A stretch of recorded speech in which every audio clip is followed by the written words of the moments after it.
This is Lewis Speaks 2020, and after yet another conversation with my mother, I realized that she was drinking again tonight.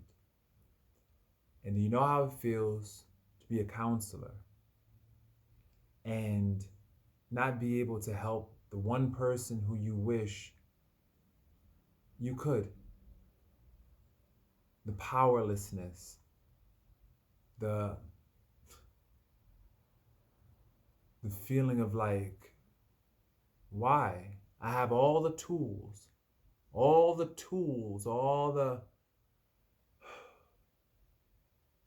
skills, but it doesn't mean a thing when someone is not ready to receive that information. And my mother, she's not ready to receive it.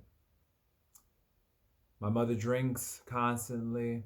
She's a problem drinker. I knew she was drinking again. We went to counseling and that didn't do a damn thing. She's just basically determined to just ruin her life and sabotage her life. And so that's her.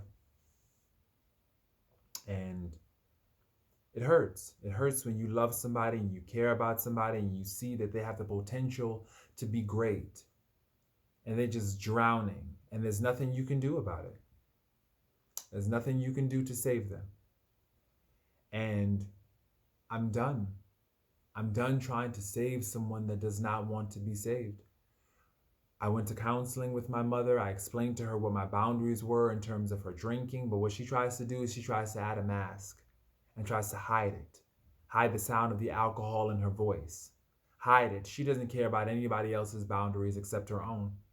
And this is why I've distanced myself in the past, and I'm going to distance myself.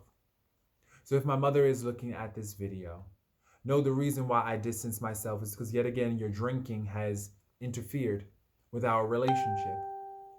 It's obvious that you don't care about me. You don't care about your daughter. You don't care about anyone except you. And I'm just tired. I'm tired of trying to love somebody who don't care about me. You know,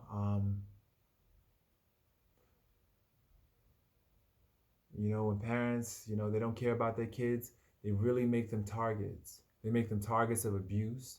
They make them targets of narcissistic abuse.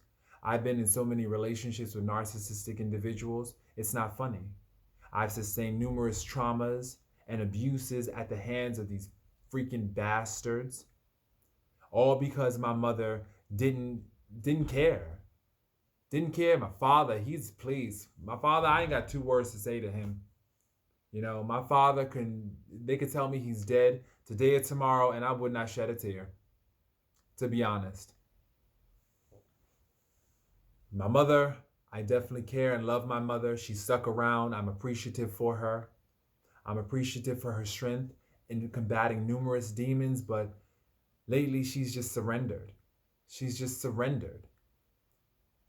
And she doesn't respect people's boundaries again because she has poor boundaries. She has no boundaries, So she expects other people to tolerate disrespect because that's what she tolerates. She tolerates and she doesn't make a big issue out of her boundaries. Well, guess what? I make an issue, you know? And just to accuse people of overreacting and taking things wrong or seeing things wrong, that's just minimizing their experience, And I throw my hands up. Throw my hands up. I realize that until a person is ready to change for themselves, they're never going to be the person that you need until they're ready to do it for themselves. My mother's not ready to stop drinking. She don't want to let it go. So it is what it is. I provide supportive counseling in terms of, please, she has a YouTube channel. She basically subscribes to and has, and everything is about YouTube. Come on. There's more to life than just this YouTube channel and just this alternate fake universe that exists out there. There's more to life than that. But I guess that's her form of attention where she gets her supply. Because my mother, I realize, is a narcissist. She's a narcissist. And being raised by a narcissist, especially the son of a narcissistic mother, I've done my research. And it shows that, you as the golden boy, in this case, I'm the golden boy. There are many different roles, you know. As the golden boy, I was always praised and celebrated, but I never had an identity of my own. I was always raised to be her shining star. This is why I think I got into gay life, if you want to know the truth. Finally, it was an opportunity for me to carve out an identity.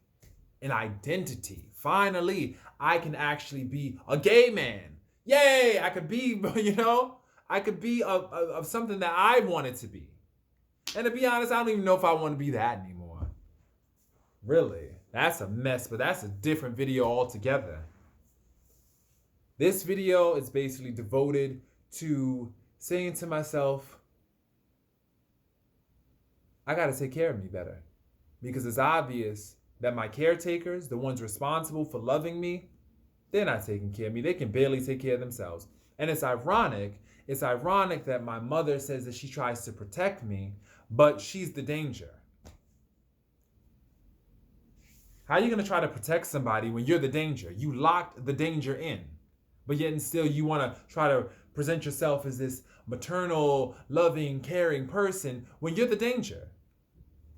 Her drinking is problematic. I've mentioned that so many times. Falls on deaf ears. She hears what she wants to hear and does not receive any of the feedback that I give. So what's the point? I'm talking to the wall. So this is why I get on YouTube. I get on YouTube because, to be honest, I get a listening ear. And that to me is essential. So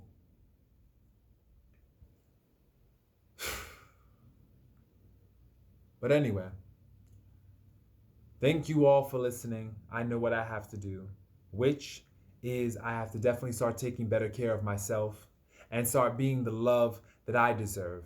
Because it's obvious I'm not going to get the love that I deserve here.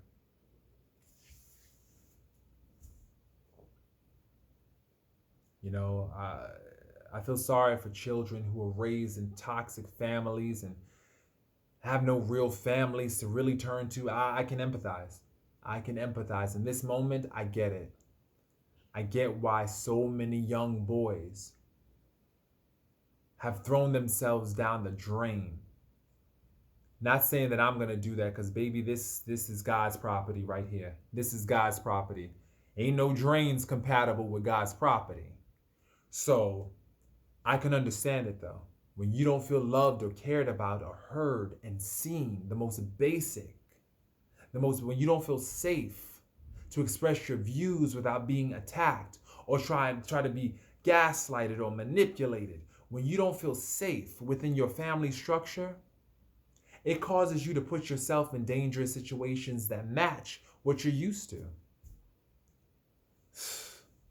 This is why you got so many young men out here struggling with HIV, AIDS, struggling with STDs, struggling with substance abuse issues, traumatized and re-traumatized because they've never had a caretaker. They never had loving, genuine support from a caretaker. They never had that. It was always strings attached. There was always fine print, a catch that they had to look out for. They don't trust nobody. I can tell you right now, I don't trust nobody. I'm suspicious of everybody. And yeah, people call that, oh, you're paranoid. Not paranoid. It's been my experience that everybody is looking out for themselves and they really could care less about your life. So you have to be the one to care about yourself. It's the reality. So I'm not paranoid. I just realized based on my experiences that it's hard to trust people, really trust that people have your genuine interests in mind, because everybody is so self-serving. They always ask themselves, how can this benefit me? You tell them your story and they're out here trying to find their own autobiography in your story. This is my testimony. Yet and still, people try to find their own autobiography in your testimony, how it relates to them, how it benefits them. Please, does anyone have someone in their lives that is really down for them? I mean, really down for them. I mean, really listening like this intently. really listening? Is anybody, or does anybody have that person and that level of support in their lives these days? I doubt it. I doubt it. Because to be honest, you got to have enough of yourself in order to be able to provide that level of support. You have to have a stable environment within yourself, within your home life, in order to provide that level of support. And there's too many unstable people just floating around in the world, man. Please. So I encourage everybody out there, please get yourself a support system that's stable. And if you can't find that support system, you be the support system that you need. What does that look like? Well, that looks like taking care of yourself, doing your assessment at the end of the day, asking yourself and checking in with yourself, how was your day? How are you doing? Be the love that you want from everyone else. Be that for yourself. And I'm working on that. Because like I mentioned earlier, I'm God's property. And God's property does not circle the drain. You don't do it. God's property works for higher elevation. God's property, there's no glass ceiling. The sky is not the limit. And I'm God's property.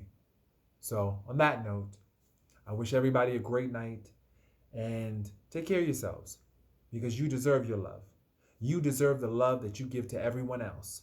So please give yourself the love that you deserve. This is Lewis Speaks, 2020. Good night.